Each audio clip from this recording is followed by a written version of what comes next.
जय गुरु जी। संगत जी गुरु जी की डिवाइन कॉल सत्संग प्लेटफॉर्म में आप सभी गुरु परिवार का हार्दिक स्वागत है। शुक्राना गुरु जी महाराज का कि उन्होंने ये सेवा मुझे दी कि मैं आप सभी गुरु परिवार के समीप आके गुरु जी के कल्याण महिमा अनुभव का वर्णन कर पा रही हूँ। अनंतम शुक्राना मेरे गुरु जी महाराज का। संगत जी, आज का जो सत्संग मैं आपके साथ शेयर कर रही हूँ वो नीलम आंटी का सत्संग है। बहुत प्यारा सत्संग है, ब्लेसिंगफुल सत्संग है। तो मेरी विनती है सभी गुरु परिवार से कि आप सत्संग को अंत तक सुने, ध्यान से सुने, पूरा सुने। सत्संग का मतलब होता है सत्य का संग, और सत्संग की प्राप्ति जब ही होती है जब गुरु कृपा होती है। मैं हर सत्संग में आप सभी से रिक्वेस्ट करती हूँ कि प्लीज़ आप सत्संग को अंत तक सुना कीजिए, ध्यान से सुना कीजिए, पूरा सुना कीजिए, बीच में बिल्कुल भी ना छोड़ा कीजिए। और अगर आप भी अपने सत्संग अनुभव शेयर करना चाहते हैं तो हिंदी में साफ राइटिंग में आप अपना सत्संग लिख कर हमारी जीमेल आईडी पर सेंड कर सकते हैं, ताकि आपके द्वारा सुनाए गए सत्संग से जो भी गुरु जी महाराज की नई जुड़ने वाली संगत है उन्हें गुरु जी के कल्याण महिमा अनुभव के बारे में ज़्यादा से ज़्यादा पता चले। सत्संग आपको पसंद आए तो आप इसको लाइक कीजिए, चैनल को सब्सक्राइब कीजिए, वीडियो को ज़्यादा से ज़्यादा संगत में शेयर कीजिए और बेल आइकन दबाना बिल्कुल नहीं भूलिएगा। जब जब सत्संग आएगा उसका नोटिफिकेशन आपके पास आएगा। तो चलिए संगत जी, चलते हैं निर्मल आंटी के सत्संग की ओर। सत्संग शुरू करने से पहले करते हैं गुरु जी का मंत्र जाप। ओम नमः शिवाय, शिव जी सदा सहाय। ओम नमः शिवाय, गुरु जी सदा सहाय। जय गुरु जी। संगत जी, मेरा नाम निर्मल है और ये मेरा शुक्राना सत्संग है। सबसे पहले गुरु जी का कोटि कोटि शुक्राना करती हूँ। साई संगत जी को जय गुरु जी बोलती हूँ। और मेरी जर्नी गुरु जी के साथ 2018 में शुरू हुई थी। 2018 से अब तक गुरु जी महाराज ने मुझे, मेरे परिवार को संभाल रखा है। मेरा एक बेटा है, एक बेटी है। साथ संगत जी, जब मैं गुरु जी से नहीं जुड़ी थी तो बहुत परेशानियों में चल रही थी। संगत जी, मेरे हस्बैंड पोस्ट ऑफिस में काम करते हैं और ये समझ लीजिए पोस्ट ऑफिस में काम करते भले ही हैं, लेकिन कभी भी उन्होंने घर को घर नहीं समझा, परेशानी को परेशानी नहीं समझी। जैसे भी जो भी किया, मैंने अपने दोनों बच्चों को पाला पोसा। मैं एक टीचर हूँ और एक स्कूल में पढ़ाती हूँ। संगत जी, जितनी भी उनकी सैलरी आती थी, जो भी वो कमाते थे, वो अधिकतर संगत जी पीने खाने में लगा देते थे। इसके अलावा संगत जी तीसरा काम उन पे कोई नहीं था। मैं एक स्कूल में पढ़ाती हूँ। संगत जी, मेरी सैलरी करीबन उस टाइम पे तो ये समझ लीजिए 7 साढ़े 7 के आसपास मुझे पड़ रही थी, और ट्यूशन पढ़ा के 10 के आसपास मैं ले लेती थी। बट अभी संगत जी गुरु जी की कृपा से ऐसा हुआ है कि घर का माहौल भी ठीक है और जॉब भी अच्छी लग गई है और हस्बैंड अब समझते भी हैं। संगत जी, मेरे को हमेशा अपनी बेटी की चिंता सताती रहती थी गुरुजी से जुड़ने से पहले। घर तो संगत जी जैसे भी चल जाए, लेकिन संगत जी बेटी की उम्र निकलती जा रही थी और ये कहीं भी लड़का देखने को तैयार नहीं थे। मैं इनको बार बार बोलती थी कि आप कहीं लड़का देख लो और इसकी शादी कर दो, ताकि दोनों बच्चे अपनी अपनी लाइफ में सेटल हो जाएं, तो हम भी गंगा स्नान करें। बट संगत जी कोई रिस्पॉन्स ही नहीं देते थे। कर देंगे, बस इसका ही एक नारा लगा रखा था घर में। संगत जी, बेटी की उम्र 34 के आसपास थी और बेटा संगत जी 32 साल का था।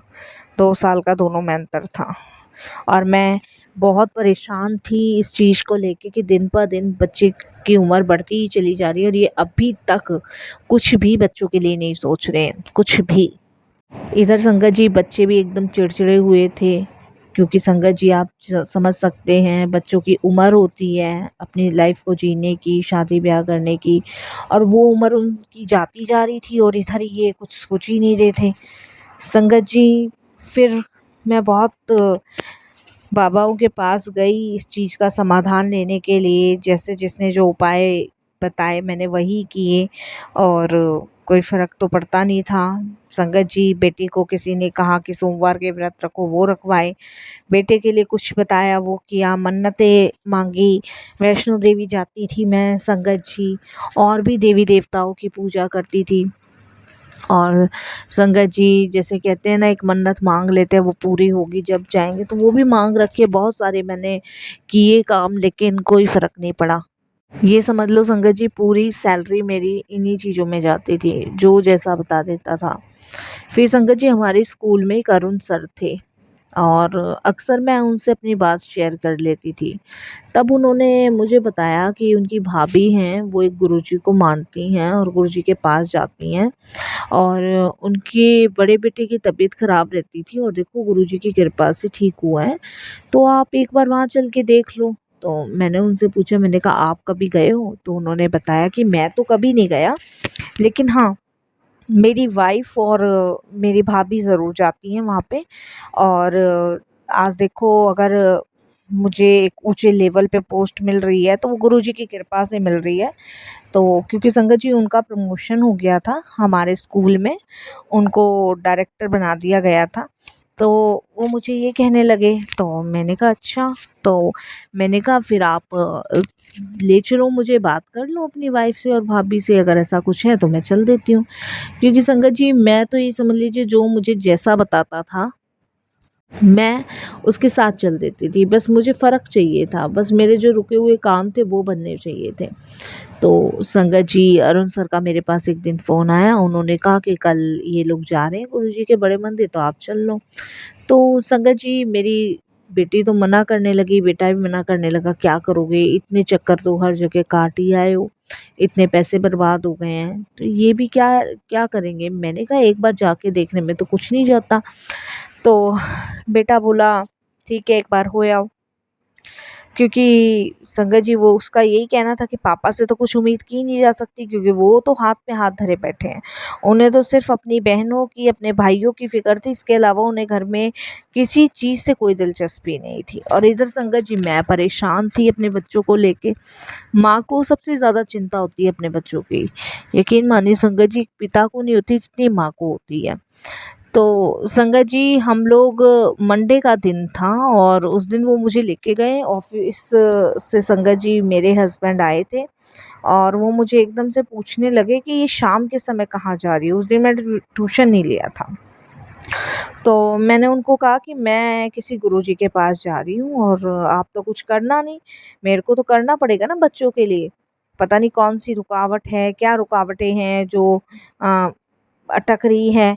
तो वो एकदम से मुझ पे गुस्सा करने लगे और संगत जी मुझे कहने लगे कि ज़रूरत नहीं है कहीं जाने की, मैं कर लूँगा, अभी समय है, बहुत समय है। इस तरीके से उनके मेरे बीच में बहस हो गई। और संगत जी देखिए शायद उस दिन गुरुजी का बुलावा नहीं था और मेरा जाना वहाँ कैंसल हो गया। तो घर में कलेश कर दी। तो वो कहते हैं ना कि बुलाते भी गुरुजी है, सही टाइम पे बुलाते हैं। तो कलेश हो गई, तो संगत जी उस दिन मेरा जाना नहीं हुआ। अरुण सर को मैंने मना किया, फिर उन्होंने कहा कोई बात नहीं, आपको गुरुजी बुला नहीं रहे होंगे, फिर कभी आप देख लेना। फिर शंकर जी अभी 10 दिन भी नहीं बीते थे कि फिर एकदम से मतलब अरुण सर का मैसेज मेरे पास आया कि आज ही हम गुरुजी के बड़े मंदिर जा रहे हैं, आप चलना चाहो तो चल लो। तो मैंने अपने बच्चों को कहा, मैंने कहा भई पापा को मत बताना, फिर घर में कलेश होगी। तो बोले ठीक है। तो संगत जी मैं चुपचाप से निकल गई उस दिन। निकलने के बाद संगत जी उन्होंने एक बस कर रखी थी। उस बस में संगत जी वो 3-3 सौ रुपए ले रहे थे, तो 3-3 सौ रुपए में आना-जाना था। और हमारे गाज़ियाबाद से संगत जी थोड़ा-सा दूर ही पड़ता है। तो फिर उसके बाद संगत जी हम गए बड़े मंदिर गए, तो वहाँ पे नज़ारा देख के मैं तो हैरान। और पहली बार ऐसे दरबार में आई थी, तो मेरे लिए तो बड़ा ही मतलब शॉकिंग चीज़ थी कि इतना सुंदर मंदिर, इतना सुंदर दरबार कहाँ हो सकता है। तो मेरे मन में कुछ नहीं था। मैं कहने के तो बहुत कुछ आना चाहती थी गुरुजी के दरबार में, लेकिन कह के कुछ नहीं आ पाई। और संगत जी उसके बाद मैं दर्शन करके घर आई। और जैसे-जैसे फर्स्ट टाइम एक्सपीरियंस सभी का होता है, लंगर किया, प्रसाद लिया और आ गई घर। बच्चों को बताने लगी बहुत सुंदर था। और उसके बाद अरुण सर का मैसेज आया, कैसा लगा? मैंने बताया। मैंने कहा बहुत पॉजिटिविटी आ रही थी मुझे। तो उसी रात गुरुजी ने मुझे एक ड्रीम दर्शन दिया। गुरुजी ने कहा कि मैंने तुझे उस दिन इसलिए नहीं बुलाया था क्योंकि उस दिन तेरा कल्याण नहीं होना था, लेकिन आज तेरा कल्याण, तेरे बच्चों का कल्याण हो गया है। मैंने ये ड्रीम देखा और उसके बाद मैंने ये ड्रीम किसी को नहीं बताया, किसी को भी नहीं बताया। और संगत जी जैसे हम नॉर्मली रहते हैं उसी तरीके से मैं रहने लगी। तो मेरे पास संगत जी एक फ़ोन आया और फ़ोन एक सुमित्रा आंटी का था। उन्होंने कहा कि आंटी आप गुरुजी को मानते हो? मैंने कहा हाँ जी, मैं गुरुजी को अभी मानती हूँ, अभी जुड़ी हूँ। तो मैंने कहा किसने आपको नंबर दिया? उन्होंने कहा कि अरुण सर ने मुझे नंबर दिया है और आंटी एक रिश्ता है, अगर देख लो आप करना चाहो तो।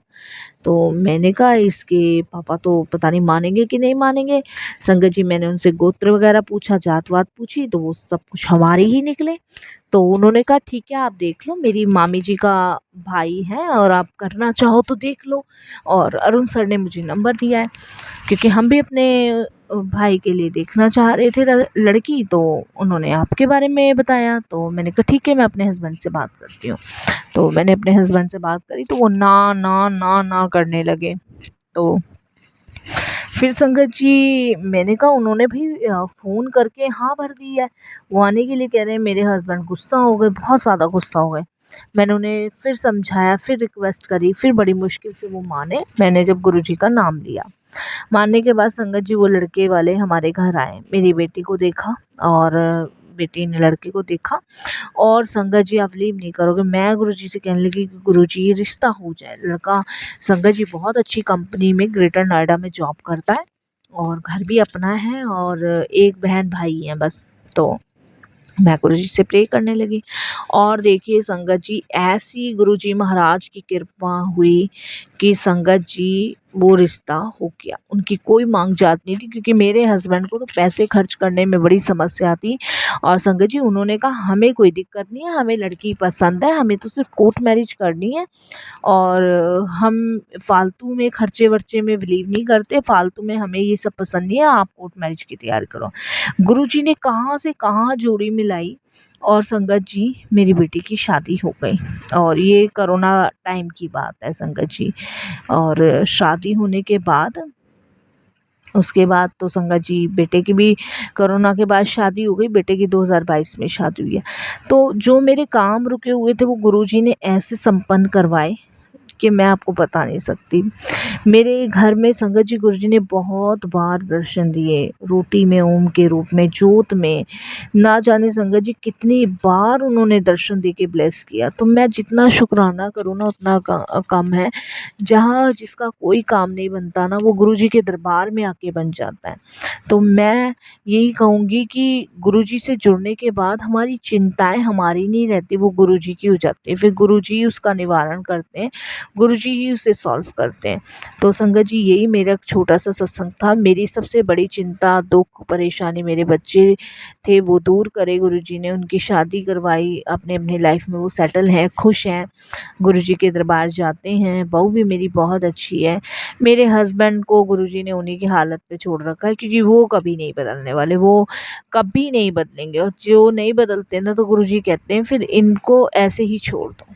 तो बस मैं शुक्राना करती हूँ, यहीं अपने सत्संग को भी विराम देती हूँ और यही कहूँगी गुरुजी फिर से मुझे एक मौका दीजिएगा सत्संग शेयर करने का क्योंकि मुझे बहुत अच्छा लगता है आपकी गुणगान महिमा को गाना और मैं चाहती हूँ कि मैं जीवन भर आपकी महिमा गुणगान का वर्णन करती ही चली जाऊँ जब तक ये सांसें हैं।